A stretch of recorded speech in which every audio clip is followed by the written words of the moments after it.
వాక్య జ్యోతి కార్యక్రమానికి ప్రేమతో మిమ్మల్ని ఆహ్వానిస్తున్నాం. మీ అందరికీ ప్రభు పేరిట వందనాలు. రండి, దేవుని వాక్యంలో నుండి మరి 12వ కీర్తనని ఈరోజు ధ్యానం చేద్దాం. 12వ కీర్తనలో 12వ కీర్తన గురించి కాస్త ఉపోద్ఘాతాన్ని మనం వింటే అప్పుడు 12వ కీర్తన గురించి మనము చెప్పేది అర్థమవుతుంది. 12వ కీర్తన దావీదు భక్తుడు రాశాడు. ఎటువంటి పరిస్థితుల మధ్యలో దావీదు భక్తుడు రాశాడు అనంటే, చంపటానికి ప్రయత్నం చేస్తున్నాడు సౌలు.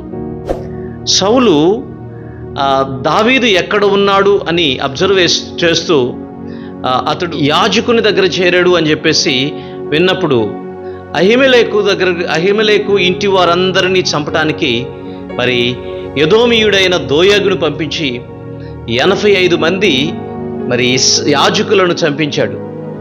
చూడండి, సౌలు ఎవరు అనంటే దేవుని చేత ఏర్పాటు చేయబడిన ఒక రాజు. దేవుడు అతన్ని ఏర్పాటు చేసిన ఆ స్పృహ కోల్పోయాడు. స్పృహను కోల్పోయిన ఈ సౌలు ఏం చేస్తున్నాడు? దేవుని ప్రజలను చంపటానికి ప్రయత్నం చేస్తూ ఉన్నాడు. దేవుని చేత అభిషేకించబడిన దావీదును చంపటానికి ప్రయత్నం చేస్తూ ఉన్నాడు. దేవుని చిత్తాన్ని నెరవేర్చే ప్రజలంటే సౌలుకి ఇష్టం లేదు. ప్రస్తుతం సమాజ పరిస్థితులు సౌలుని భయపెడుతున్నాయి. సౌలుని ఎందుకు భయపెడుతున్నాయి అంటే, తర్వాత సింహాసనం ఏమైపోయిద్దా, అధికారం ఏమైపోయిద్దా, రాజ్యం ఏమైపోతుందా అని సౌలుకి అర్థం కాని పరిస్థితి. సౌలు తర్వాత సౌలు కుమారుడైన యోనాతాను రాజ్య పరిపాలన చేయాలనేది అతని కాంక్ష. తర్వాత దావీదు కేయిలా అనే ప్రాంతానికి వెళితే అక్కడ ఫిలిష్తీయులు కేయిలా ప్రాంతం మీద దండెత్తి వస్తే యెహోవా యొద్ద విచారణ చేసిన దావీదు కేయిలా ప్రజలను రక్షిస్తే, కేయిలా ప్రాంతంలో దావీదు ఉన్నాడని సౌలు గుర్తించి కేయిలా ప్రజలకు వర్తమానం పంపించినప్పుడు కేయిలా ప్రజలు అంటున్నాడు, రండి, ఇదిగో మేము దావీదుని మీ చేతికి అప్పగిస్తామంటున్నాడు. యెహోవా యొద్ద విచారణ చేసినప్పుడు 2 సార్లు దేవుని వాక్కు అతనికి ప్రత్యక్షమై సెలవిచ్చింది ఏంటంటే, కేయిలా ప్రజలు నిశ్చయంగా నిన్ను పట్టిస్తారు అని చెప్పేసి అక్కడ నుండి పారిపోయాడు దావీదు. ఈసారి ఎక్కడికి వెళ్ళాడు? జీపు అనే అరణ్యములో ఒక పర్వత ప్రాంతానికి వెళ్ళాడు. అక్కడ జీపు అనే ప్రజలు, జీపీయులు అంటారు, ఆ ప్రజలు వెళ్ళి దావీదుని ఇదిగో సౌలుకు అప్పగించటానికి ప్రయత్నం చేస్తూ ఉన్నారు.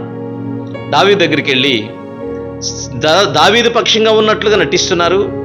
సౌలు దగ్గరికి వెళ్ళి దావీదుని పట్టించటానికి మరి వాళ్ళు మాట్లాడుతున్నారు. వాళ్ళు నాలుక అబద్ధం చెప్తుంది. వాళ్ళు డంబికంగా ప్రవర్తిస్తూ ఉన్నారు. ఇది ఈ యొక్క అధ్యాయం యొక్క చరిత్ర.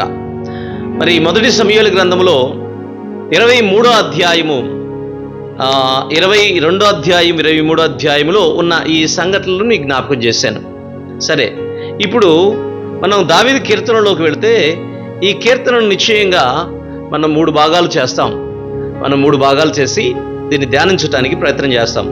ఈ 12వ అధ్యాయంలో 3 భాగాలలో ఉన్న 3 ముఖ్యమైన పదాలు ఏంటి అంటే, సాతో నేను మీకు జ్ఞాపకం చేస్తాను. సత్యము లేని సమాజం 1-2 వచనాలలో ఈ భాగం మనకు కనిపిస్తుంది. 12వ అధ్యాయము తర్వాత 3-4 వచనాలలో ఏముంటుంది అనంటే, సిగ్గులేని సంభాషణ, మరి సిగ్గుమాలిన సంభాషణ అని చెప్పొచ్చు. మూడోది ఇదిగో శుద్ధి చేసే దేవుని మాట. ఇక 6వ వచనం కాడ నుంచి 5వ వచనం కాడ నుంచి 8వ వచనం వరకు ఉన్న ఈ భాగాన్ని, 8 వచనాలు మాత్రమే ఉన్నాయి. ఇక 3 భాగాలు. 1 చెప్పండి నాతో పాటు కలిసి, సత్యము లేని సమాజం, సిగ్గుమాలిన మాటలు, 3వది శుద్ధి చేసే దేవుని మాట. కాబట్టి ఈ 3 మాటలను మనం అర్థం చేసుకోవాలి. ఇంగ్లీష్లో చెప్తే truthless society, blameless speech, shameless speech. Next God's pure word. రండి చూడండి, 1-2 వచనాలు చదువుతున్నాను. యెహోవా నన్ను రక్షింపుము, భక్తి గలవారు లేకపోయిరి, విశ్వాసులు నరులలో నుండకుండా గతించిపోయిరి. అందరూ ఒకరితోనొకరు అబద్ధములాడుదురు, మోసకరమైన మనసు గలవారై ఇచ్చుకములాడు పెదవులతో పలుకుదురు. చూడండి ఏమంటున్నాడు అని అంటే, ఇక్కడ ఏమి లేదంటే సత్యము లేదు, అదే జ్ఞాపకం చేస్తున్నాడు. భక్తిహీనులు ఎక్కువైపోయారు, తర్వాత విశ్వాసం లేని వాళ్ళు ఎక్కువైపోయారు, అబద్ధం వారి నాలుకల మీద అబద్ధం తాండవిస్తూ ఉంది, వాళ్ళ మనస్సులు మోసంతో నింపబడి ఉన్నాయి, వారి పెదవులు ఎప్పుడు అబద్ధాన్ని పలుకుతూ ఇచ్చికములాడుతూ ఉన్నాయి అని చెప్పేసి మాట్లాడుతూ ఉన్నాడు. పునాదులు పాడైపోతే నీతిమంతులు ఏం చేస్తారు అని చెప్పేసి మనం చూస్తూ ఉన్నాం. దేవుని బిడ్డలారా, మనము పాడైపోతున్న సమాజం మధ్యలో ప్రార్థించే భక్తులంగా ఉండాలని దేవుని యొక్క ఉద్దేశం. అయితే బాగు చేయగలిగింది ఒకటే, పాడైపోయిన సమాజాన్ని బాగు చేసేది బైబిలే, పాడైపోయిన ప్రజలను బాగు చేసేది దేవుని మాటే, పాడైపోయిన ప్రజలను తిరిగి నూతనపరిచి పాడైపోయిన మనస్సులను, మోసపూరితమైన మనస్సులను తిరిగి కట్టగలిగేది దేవుని శుద్ధి చేసే మాట మాత్రమే. పరిశుద్ధాత్మ దేవుడు మనలను శుద్ధి చేస్తాడు. కాబట్టి పాడైపోతున్న ఈ సమాజాన్ని కట్టడానికి ప్రార్థించే వాళ్ళు కావాలి. పాడైపోతున్న సమాజాన్ని బాగు చేయటానికి ప్రకటించే సువార్థికులు లేపబడాలి. పాడైపోయిన సమాజాన్ని ఇదిగో తిరిగి పునర్నిర్మించడానికి పరిశుద్ధాత్ముడు ఉజ్జీవ జ్వాలలు మన ప్రాంతాలలోకి రగల్చాలి. దేవుని బిడ్డలారా, ఇశ్రాయేలు ప్రాంతము పాడైపోయింది. సౌలు రాజు దేవుని ప్రజలను చంపడానికి ఇష్టపడుతూ ఉన్నాడు. సౌలు దేవుని చేత ఎన్నిక చేయబడ్డాడని గుర్తించి దేవుని చిత్తములో నిలిచి నడవకుండా దేవుని చిత్తాన్ని 2 సంవత్సరాలు చేసి 38 సంవత్సరాలు దేవునికి వ్యతిరేకంగా బ్రతికాడు. అందుకనే సౌలు మీదకి దేవుని ఉగ్రత వచ్చేసింది. సౌలు దేవుని యొక్క వంశమే లేకుండా పోయింది. సౌలు యొక్క చరిత్ర అంతటితో ముగించాల్సి వచ్చింది. బెన్యామీనీలు ఎవరు ఇక రాజుగా ఏలడానికి అవకాశం లేకుండా పోయింది. కాబట్టి వారి మాటలు ఎలా ఉంటున్నాయో, సిగ్గుమాలిన మాటలు ఎలా ఉంటున్నాయో మనం చూద్దాం. 3-4 వచనాలను చదువుతున్నాను. యెహోవా ఇచ్చుకములాడు పెదవులన్నిటినీ, బింకంలాడు నాలుకలన్నిటినీ కోసివేయును. మా నాలుక చేత మేము సాధించెదము, మా పెదవులు మావి, మాకు ప్రభువు ఎవడని వారు అనుకొందురు. బాధింపబడు వారికి చేయబడిన బలత్కారమును బట్టియు దరిద్రుల నిట్టూర్పును బట్టియు నేనిప్పుడే లేచేదను. రక్షణను కోరు వారికి నేను రక్షణ కలుగజేసేదను అని యెహోవా సెలవిచ్చుచున్నాడు. కాబట్టి ఇప్పుడు ఎటువంటి పెదవులతో వాళ్ళు ఉన్నారు, ఎటువంటి మనస్సు వాళ్ళు కలిగి ఉన్నారు, ఎటువంటి ఆలోచన వారు కలిగి ఉన్నారు. ఈరోజు ప్రదేశాలు ఎలా ఉన్నాయి, గ్రామాలు ఎలా ఉన్నాయి, పట్టణాలు ఏ విధంగా మార్చబడ్డాయి, దేశం ఏ విధంగా పాడైపోతుంది చూస్తూ ఉన్నప్పుడు సమాజంలో భయం లేని పరిస్థితులు, దేవుడంటే భయం లేదు, ఏ దుస్తది మాట్లాడేసే పరిస్థితులు, దేవుడు నా నాలుక నాకుంది, నా ఉద్దేశాలు నాకున్నాయి, నా జ్ఞానం నాకుంది అనే విర్రవీగుతున్న పరిస్థితుల మధ్యలో నేటి సమాజం ఉంది. కాబట్టి అలాంటి వారికి దేవుడు తీర్పు తీరుస్తాడని, వాళ్ళు నాలుకలను దేవుడు ఒక రోజున కోయబోతున్నాడని దేవుని వాక్యం సెలవిస్తుంది. ఎందుకనంటే దేవుని ప్రజలైన అందరూ దేవుడి ప్రజలే కాబట్టి మాట్లాడినా ఆయన ఓర్చుకుంటున్నాడు, దీర్ఘశాంతం చూపిస్తున్నాడు. కానీ ఒకరోజు తీర్పు వస్తుంది కదా, తీర్పు నాడు ఎవరు తప్పించుకోవడానికి అవకాశము లేనే లేదు. తీర్పు నుండి ఎవరు తప్పించుకోలేడు.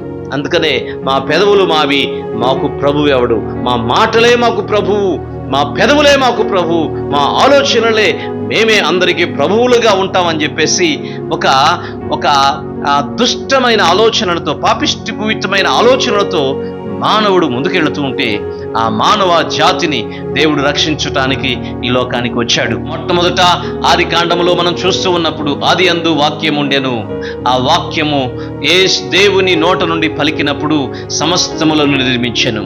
యోహాను సువార్త 1:14 ఆయన శరీరధారిగా వచ్చాడని, 1:1 ఆది యందు వాక్యం ఉండెను, వాక్యము దేవుని యొద్ద ఉండెను, వాక్యము దేవుడై ఉండెనని సెలవిచ్చాడు కదా. కాబట్టి ఇప్పుడు వాక్యమైన దేవుడు శరీరాన్ని తీసుకొని శుద్ధి చేయటానికి భూమి మీదకి వచ్చాడు. మానవుల యొక్క పాపాలని శుద్ధి చేయటానికి లోకానికి వచ్చాడు. ప్రజలు పాడైపోయిన నాలుకలు, పాడైపోయిన మనస్సులు, పాడైపోయిన ఆలోచనలు, పాడైపోయిన సమాజం, విశ్వాసము లేని విశ్వాసఘాతుకులుగా ఉన్న సమాజాన్ని తిరిగి కట్టడానికి యేసు ప్రభు ఈ లోకానికి వచ్చాడు. వచ్చి ఆయన ఏమి సెలవిస్తున్నాడు అనంటే, రక్షణను కోరుకుని వారికి నేను రక్షకుడిని అని చెప్తున్నాడు.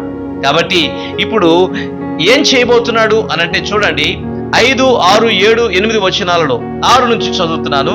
యెహోవా మాటలు పవిత్రమైనవి, అవి మట్టి మూసలో 7 మారులు కరిగి ఊదిన వెండి ఎంత పవిత్రములో. యెహోవా, నీవు దరిద్రులను కాపాడెదవు, ఈ తరము వారి చేతిలో నుండి వారిని నిత్యము రక్షించెదవు. నరులలో నీచ వర్తన ప్రబలమైనప్పుడు దుష్టులు గర్విష్ఠులై నలుదిక్కుల తిరుగులాడుదురు. దేవుడు కాపాడతాడు. దేవుని మాట శుద్ధి చేస్తుంది. అందుకనే దేవుని వాక్యం చెబుతుంది, దేవుని మాట అంట అగ్ని వంటిది. ఇర్మీయా భక్తుడు అంటాడు, నీ మాట అగ్ని వంటిదయ్యా, అది నన్ను రగులుస్తుంది, నన్ను మండిస్తుంది అంటాడు. కాబట్టి అగ్ని వంటి దేవుని మాట నీ హృదయాన్ని తాకాలి అంటే నువ్వు దేవుని వైపు చూడాలి. దేవుడు నిన్ను ప్రేమిస్తున్నాడు. దేవుడు సిలువలో నీ కోసం ఆయన చేతులు చాపాడు. ఆయన అమూల్యమైన రక్తాన్ని మన కొరకు కార్చాడు. ఆయన మనలను విమోచించాడు. ఆయన ప్రేమ ఎంతో విలువైనది. ఆయన ప్రేమ ఎంతో ఉన్నతమైనది. దేవుని బిడ్డలారా, ఇక్కడ 3 విషయాలను మనం చూస్తూ ఉన్నాం. ఏంటి అనంటే, సమాజములో సత్యము లేదు, వారి నాలుకలలో ఎటువంటి సిగ్గు కానీ, భయము కానీ, అవమానం కానీ ఏమీ లేదు. వాళ్ళకి సిగ్గు మాలిన మాటలు మాట్లాడుతున్నారు. దేవుణ్ణి నోటుకొచ్చినట్లు ఇష్టానుసారంగా మాట్లాడడానికి వాళ్ళు ఇష్టపడుతున్నారు. కానీ దేవుని తీర్పు ఒక రోజు ఉంది. అది అగ్నికుండం. అగ్ని ఆరదు, పురుగు చావదు. దేవుని బిడ్డ నీకు ఒక అవకాశాన్ని ఇవ్వాలని దేవుడు దీర్ఘశాంతాన్ని చూపిస్తున్నాడు. ఇంకా నువ్వు మారాలని, నువ్వు మారతావని దేవుడు ఎదురు చూస్తున్నాడు. మారకపోతే దేవుని తీర్పు నిశ్చయంగా నీ మీదకి వస్తుంది. అప్పుడు ఎవరేం చేయలేం. దేవుని తీర్పులో నుండి ఎవడు తప్పించుకోలేడు. ఏ మనుషుడు తప్పించుకోవడానికి శుద్ధి చేసే ఆయన మాట నీ ఎదుకొస్తున్నప్పుడు ఆయన మాటను విను, ఆయన మాటను అంగీకరించు, ఆయన మాటకు నువ్వు లోబడు. ఆయన మాట నిన్ను బ్రతికిస్తుంది. ఆయన మాట నీ పాదములకు వెలుగుగా ఉంటుంది. అందుకనే ఈ వాక్య జ్యోతి కార్యక్రమంలో మిమ్మల్ని వెలిగించాలని ప్రార్థన చేస్తున్నాం. దేవుడు దేశాన్ని వెలిగించాలి, దేవుడు కుటుంబాలను వెలిగించాలి, దేవుడు ఒక వ్యక్తిని వెలిగించాలి. వ్యక్తి ద్వారా కుటుంబం, ఆ కుటుంబం ద్వారా సొసైటీ, సమాజం, ఆ సమాజం ద్వారా దేశం వెలిగించబడాలి. దేవుని మాటే బ్రతికిస్తుంది. దేవుని మాట బ్రతికిస్తుంది. అందుకని యేసు ప్రభు అన్నాడు, ఈ రాళ్లను రొట్టెలుగా చేసుకోమని సాతానుడు యేసు ప్రభుతో సవాల్ చేసినప్పుడు యేసు ప్రభు అన్నాడు, మనుష్యుడు రొట్టె వలన కాదు కానీ దేవుని నోట నుండి వచ్చు ప్రతి మాట వలన బ్రతుకుతాడని చెప్పాడు. కాబట్టి బ్రతికించేది ఆయన మాట. ఎంత పవిత్రమైనది ఆయన మాట, ఎంత పరిశుద్ధమైనది ఆయన మాట. ఒకటే ఏంటో తెలుసా? నేను నిన్ను ప్రేమిస్తున్నాను, లోకమును నేను ప్రేమిస్తున్నాను, లోకంలో ఉన్న నా స్వరూపంలో, నా పోలికలో ఉన్న నిన్ను ప్రేమిస్తున్నాను. మానవుణ్ణి ప్రేమిస్తున్నాడు. మానవులంటే ఆయనకి ఇష్టం, నువ్వంటే ఆయనకి ఇష్టం. నిన్ను ప్రేమిస్తున్నాడు. కాబట్టి నీ నాలుకను జాగ్రత్తగా కాపాడుకో, నీ ఆలోచన పరిశుద్ధపరచుకో. నీ హృదయం మోసం నుండి తప్పించుకోవడానికి ఒకే ఒక్క మార్గం, యేసుక్రీస్తు ప్రభు నీ సొంత రక్షకుడిగా అంగీకరించు. ఆయన మాట జీవం కలిగిందని గుర్తించి ఆయన వైపు చూడు. అప్పుడు నీవు బ్రతుకుతావు, నిత్యత్వంలోనికి ప్రవేశిస్తావు, నిత్య నరకాగ్ని నుండి తప్పించబడతావు. ఇదిగో దేవుని తీర్పు నీ అద్దు నుండి తీసివేయబడుతుంది. దేవుడు మిమ్మల్ని శిక్షించాలనే ఉద్దేశం కాదు, కానీ దేవుడు మిమ్మల్ని రక్షించాలనే పరలోకాన్ని విడిచిపెట్టి భూలోకానికి వచ్చాడు. అమూల్యమైన రక్తాన్ని కార్చాడు, నిన్ను నన్ను విమోచించాడు. దేవునికి లోబడతావా? చిన్న ప్రార్థన చేసుకుంటావా? యేసయ్య, నువ్వు నాకు కావాలి, నా అంతరంగాన్ని మార్చు, నా పెదవులను మార్చు, నా ఆలోచనలు మార్చు. శత్రువులతో చేతులు కడపను, పాడైపోతున్న సమాజం వైపు నేను చూడను. ఇదిగో సిలువలో వేలాడుతున్న నీ వైపే, నీ కరుణాహస్తాల వైపే నేను చూస్తానని ఒప్పుకో. దేవుడు నిన్ను దీవిస్తాడు. దేవుని కృప నీకు తోడయుండి నడిపించును గాక. Amen. God bless you. Praise the Lord. దేవుడు మిమ్మల్ని దీవించును గాక. ఆమేన్.